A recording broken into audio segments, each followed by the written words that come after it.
Hello everyone, welcome to the channel StatisticaHub. So today we are going to solve problem number 6 to 10 from IITJAM 2023.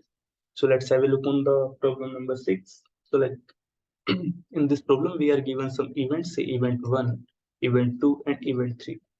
Okay, then we are given some conditions that okay, what is common in between event 1 and event 2, what is common in between 1 and 3 and all. So we are given a lot of properties. So I can see I can just make a Venn diagram in this situation. So the Venn diagram will be looking like this. Well, initial thought when we are given any problem like this, I just go for Venn diagram. You may solve in different manners, but I apply Venn diagram.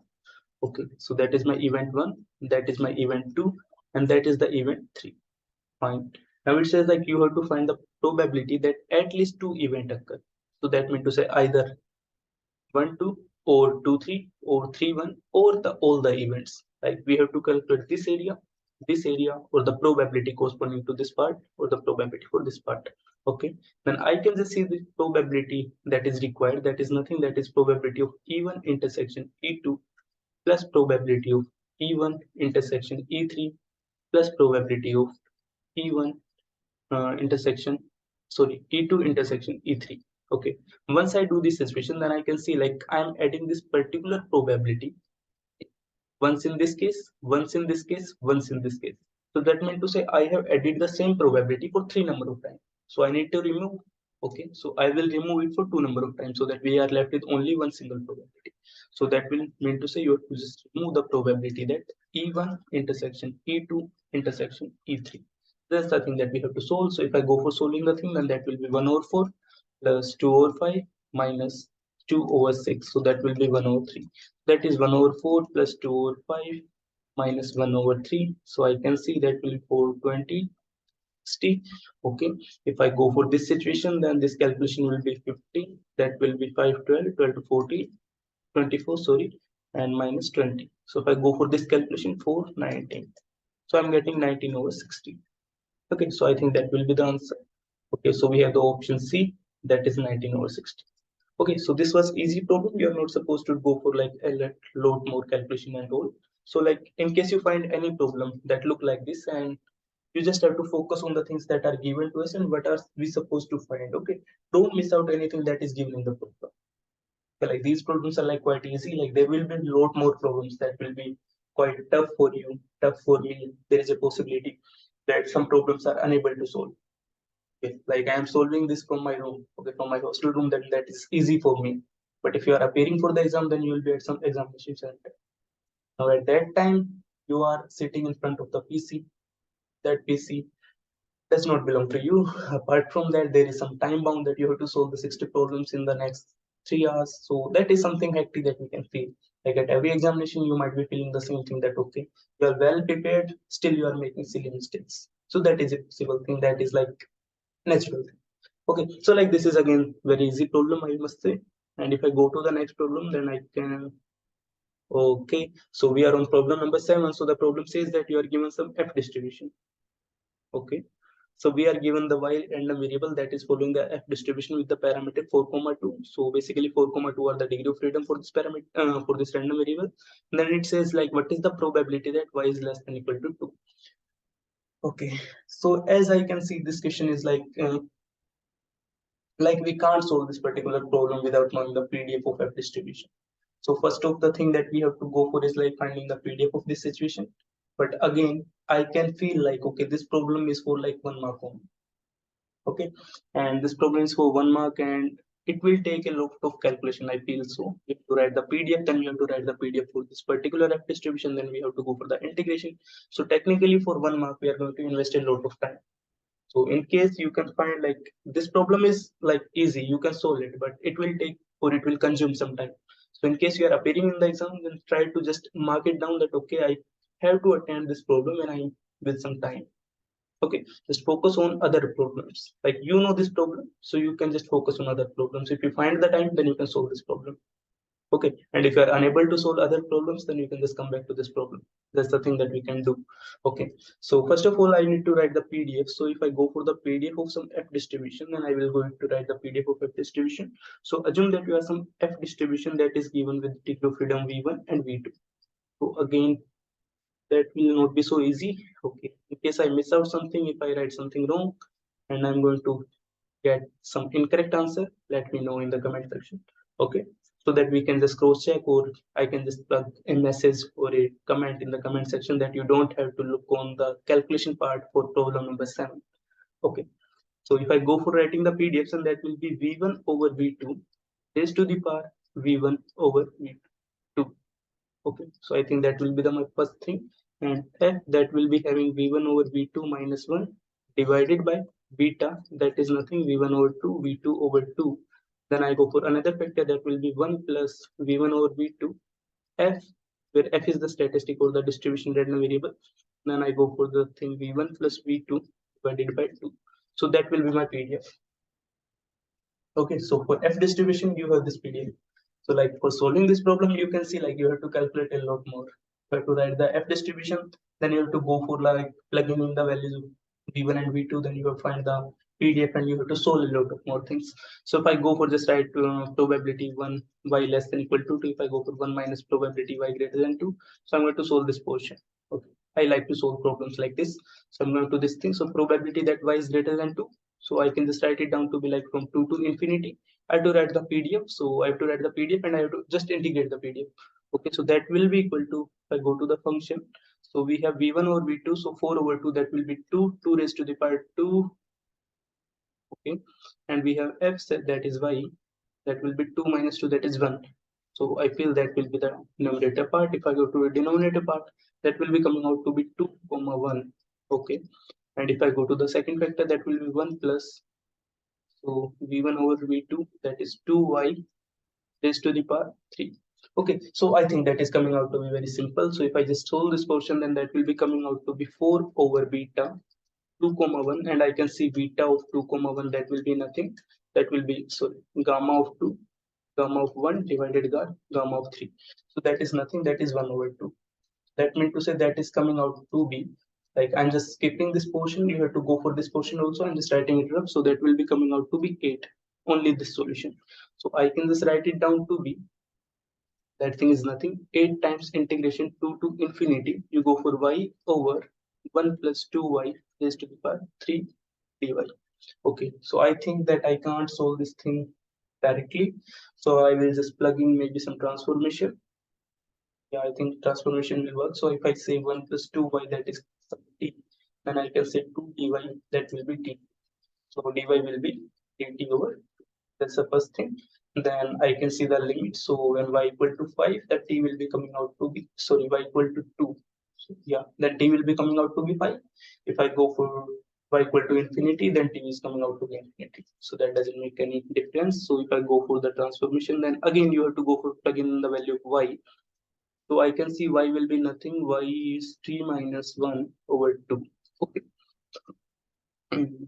Okay, so that will be coming out to be 8 times integration from 5 to infinity. And what is y? So that will be t minus 1 over 2.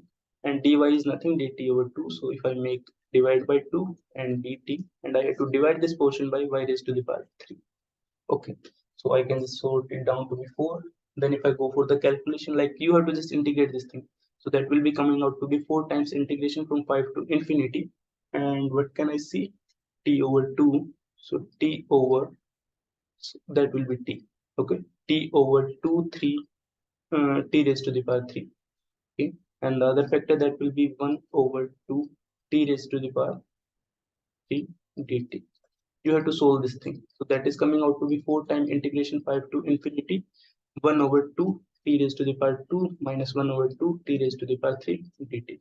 Okay, if I take it out like the 2 on the outside, then I can see that will be coming out to be, so will be sorted into integration 5 to infinity 1 over t square minus 1 over t dt. Okay, so if I go for solving this thing, then that will be coming out to be nothing. I guess that will be coming out to be very simple. You just have to plug in the values. So I can see integration of t raised to the power minus 2 dt, that will be nothing. That is raised to be t raised to the power minus 1 over minus 1. Okay, so I will just use this thing, and integration of t raised to the power minus 3 dt, that will be t raised to the power minus 2 over minus 2. Okay, so you just have to plug in these values. So 2 integration, and this integration will be coming out to be 1 minus 1 over t, and you have the limit say 5 to infinity, And the other factor you have, like, I will just cancel out the minus. So if I can say that will be 1 over t square, and we are having a factor 2 along with that, and you have to go for like 5 to infinity. Okay, so that is coming out like this. So I will just plug in the values. So if I plug in the values, if I can just remove this portion, okay, so that will be coming out to be 2 times this thing, that will be 0. But if I go for minus minus plus, so I'm getting 1 over 5, okay, minus 1 over 2 into 5 raised to the power 2. That's the thing that I can see. If I solve on this thing, then that will be coming out to be 2 over 5, and I 1 minus 1 over 10. So that will be 10, that will be 9. So into 9 divided by 5 into 10. Okay, so I can just see that out coming out to be 2, 5. So 9 over 5. Is that correct? 25 minus 9 over 25. I think that will be the answer. In case there is some calculation error, there is a high possibility that there is some calculation error. 25 minus 9 divided by 25. So I'm getting 0.64. So as of my calculation, I can feel the option B is correct. Okay, so the option B is correct as of me, but in case you find any difficulty or any calculation error in this situation, then let me know. Okay, I'm not going to solve it again because the method will remain the same. There is some calculation error, then I will just drop a message in the comment that okay, you have to cross check this particular calculation again and again because the solution that I provided that may be incorrect. But as of now, I will just go for the option B. I'm getting 0.64. Okay, so that was my problem number 7. So you can see like you have to go for a lot of calculation in this one. So you can maybe you can find some time in some other problem. Okay, so let's have a look on the next problem. Okay, so in problem number 8, I can see we are given some x that is a random variable that is having some PDF. Okay, I can see the PDF, and we are given some theta that belongs to 0 to infinity. Okay, 0 to 1. Yeah, that is 0 or 1, not 0 to 1, that is some set. For testing the null hypothesis, H0 says theta equal to 0 against H1 that says theta equal to 1, and the most powerful test, the power of the most powerful. Technically, you need to find the power. Okay, so what is the meaning of power? So power means to say the probability of reject H0 given that H1 is correct. Like that is the power. That's the thing that we know about power. So if I'm going to use this thing, then first of all, I have to find the rejection area or the rejection critical region so that I can just calculate this portion. So if I go for finding the critical region, then I can just plug in the values of like the things that are given to us. So if I go for like the level of significance alpha, that is basically my type 1 error. So if I go for calculating the critical region, then we have the like NP lemma. We have the NP lemma that says nothing, that says okay, go for f1 divided by f naught greater than some k. So that will give me the critical region. So I can write the f1. So f1 will be nothing. You have to plug in the value of theta 1. Okay, so I go for theta equal to 1. So if I just write theta 1 and theta naught, that will be much easy for me to just calculate this thing. So if I write okay, you have to go for h1 and theta 1. So 3 minus theta 1 x raised to the power 3 minus theta 1 divided by the other vector, that is 3 minus theta naught x raised to the power 3 minus theta naught greater than some k. So I can just make that this is some scalar, so I will just multiply that portion, and if I go for basic calculation, then I can see my x raised to the power 3 minus theta 1 divided by x raised to the power 3 minus theta naught, that will be greater than some k1. Okay, if I go for more calculation, then 3 minus 3, that is 0, and theta 1 minus minus, that is x raised to the power minus theta 1 plus theta naught greater than some k naught. Okay, if I go for x, that is minus theta 1 minus theta naught greater than some k naught, then I can see if I take the log, then that will be coming out to be my like x will be less than some c. Okay, because that is negative and you just take up the log, then that will be coming out to be x that is less than some c. That's the thing that I can calculate from in here. So first of all, I have to calculate the value of c so that I can get the critical region. Okay, so if we go for the calculation of this thing, so probability that x is less than c given theta equal to 0, that is given to be alpha 0.125. Okay, so if I go for integration from like x is coming out from 0 to 1, so I can just write it to be 0 to c, and I write the PDF. So 3 minus theta naught, that is 0. So 0, and x raised to the power what? 2 minus theta, so x square dx equal to 0.125. That's the thing that we are given and we have to solve. So if I go for integration of this thing, so that will be coming out with 0c, that will be 0.125. Okay, so you can see the c value that is coming out from this case, that will be equal to 0.5. Okay, so I can see the c that is coming out to be 0.5. Now I have to find this thing, the probability that you reject h0 given h1. So technically you just have to go for integration 0 to 0.5. You have to write the PDF under h1. So under h1 the PDF will be coming out to be 3 minus 1. Okay, and what will be the factors? X raised to the power 2 minus 1. That was the case. Okay, 2 minus 1, that is 1 dx. You just have to calculate this thing. So that will be 2x square over 2. Okay, I made some mistake again. Okay.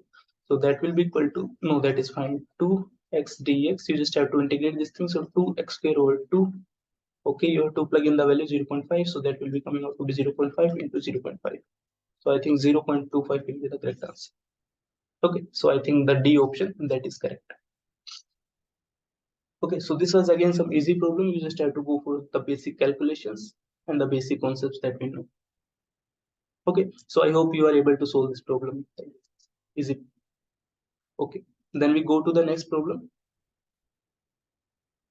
Okay, we are given some bivariate case. Okay, we are given some function of x and y, and we are supposed to find like what is this particular point, point 1 comma 1. Is it a critical region or the critical point? It is a saddle point, it is a local maxima, it is a local minimum. So we have to check out these things. So first of all, that we have to check out, is it a critical point or not? So that means to say I will just go for differentiation, that I go for fx, that will be coming out to be 4x minus y and minus 3. Okay, f dash of y, technically I am differentiating this complete function with respect to x with respect to y. So that will be coming out to be minus x minus 6y plus 7. So if I check out at the point 1 comma 1, then you can see 4 minus 1 minus 1, that is coming out to be 0. 1, 6, 7, that is coming out to be 0. So that means to say this is not the right option. This is a critical point. Now I have to check out like if it is a like the local maxima, minima, saddle case. So I will go for finding the r, that is nothing, second derivative of delta x square. I go for s, that is second derivative with respect to x, delta y. I go for t, that is nothing, delta square of f, delta y square. So if I go for finding this thing, so I have to differentiate with respect to x, so that will be coming out to be 4. Then I have to go for differentiating with respect to y, so that will be coming out to be, I think, minus 1. And if I go for this thing, then I can see that will be coming out to be, I just have to differentiate this one with respect to y, minus 6. Okay, so we are with r equal to 4, s equal to minus 1, and t equal to minus 6. So we have to find rt minus s square. So if I go for that case, then rt, that is minus 24 minus s square, that is 1. So this is 1. So I can see this is negative, less than 0. So that means so this is a saddle point. Okay, so the correct option for this particular problem was saddle point. So again, that was easy problem. You just have to remember what are the conditions for maxima, minima, and saddle case. Okay, then if I go to the next problem, like the final problem for today's video. Okay, so we are given that, okay, we are given that MEG matrix that is given by the multiplication of M1 and M2, where M1 and M2 are 2, 3 cross 3 distinct matrices. Consider the following statement. The rows of M are linear combination of rows of M2. Okay, so I think that is based on some result, or you can just check it out using some basic definition. Like you can check it out for like 2 cross 2 also. Maybe that will also work. But you have to just remember one point that I'm writing over here. Then you will get the answer. So, a matrix multiplication is a linear combination of first matrix with scalars as the column of second matrix. Okay, or this can also be stated as a linear combination of second matrix with scalars as the rows of first matrix. So if I just apply this definition, then I can see the rows of M are linear combination of rows of M2. So that is correct because the definition says so. If I go for the second definition, then it says the column of M is a linear combination of column of 1. That is also correct. So I can see that both the options 1 and 2 are correct. Okay, apart from that, you can just write A, B, C, D, E, F, G, H, I. You can just multiply this by some J, K, L, M, N, O, P, Q, R. Then you can just check it out. Is it a linear combination or not? Apart from that, you can just go for one more method. That if I say this basically this column vector. If I say this is my V1, if I say this is my V2, if I say this is my V3. Okay, and if I name this as my X1, this as my X2, this as my X3, then also you can see this is nothing V1, V2, V3 multiplied by X1, X2, X3. So I can write this multiplied by this. So the matrix multiplication will be nothing. That will be V1, X1 plus V2, X2 plus V3, X3. So again, you can see the conditions are justified. That the matrix multiplication, the M, this is having rows as the linear combination of rows of M2 and the columns of M that are linear combination of columns of M1. Okay, so that was the final problem. So again, this was something that is like some result based. If you remember this result, then that will be fine. Either you have to go for writing this case, then you will check out like if it is a linear combination or not. So that will take some time. So if in case you remember the result, then that will be a good option. Okay, so these were like the problem number 10. So let's have a look on all the problems like in the first course, like problem number 1 to 10. So if I go from the first problem, okay, so I can see the problem number 1 that is like not so easy. So I can see like this is that is not so tough, so that I can say this is some easy problem, some result based, nothing else.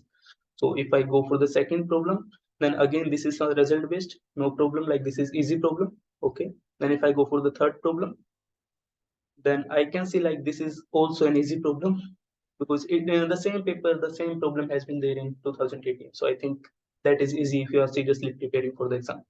Okay, then if I go for problem number 4, then like okay, if someone is not that comfortable in matrix multiplication of the matrix case, then I can assume that this is to the moderate level. Okay, so if I go for the fifth problem, the fifth is again very easy problem. You just have to see that okay, n tending to infinity, that doesn't making any difference. Okay, so if I go for the sixth problem, and this is again the easy problem. Okay, the seventh problem, this I can say this is moderate. Okay, you just have to remember the PDF, then you have to go for integration and all, so that will take some time. Okay, so I think that is easy, but like due to calculation point of view, I will say that that will be some moderate level problem. Okay, so if I go for the eighth problem, and this is again the easy problem, NP lemma based problem, nothing else. Okay, then if I go for the ninth problem, so this is also the direct problem. You just have to go for basic calculations. Okay, if I go for the final problem, and this is like if you don't remember the result, then you have to write this thing. So that will again be going to be hectic if you have to write all the things and you have to check out is this a linear combination or not and all the things. So I can roughly see that okay, out of the starting 10 problems, like from question number 1 to question number 10, I roughly see that problems like 7 to 8 they were easy, and I will say like 2 to 3 moderate. That's my analysis. Okay, again, my analysis is based on my room. So technically, I'm sitting on my chair on my room, so I'm that comfortable to make this kind of analysis. But if you are appearing for the exam, then you can just make the numbers to be like, okay, 6 to 4. Okay, that's the thing that was all in this today's video. In today's video, I hope you find the video helpful. Okay, so I'll be uploading the more solutions in the coming days. So stay tuned. Thank you.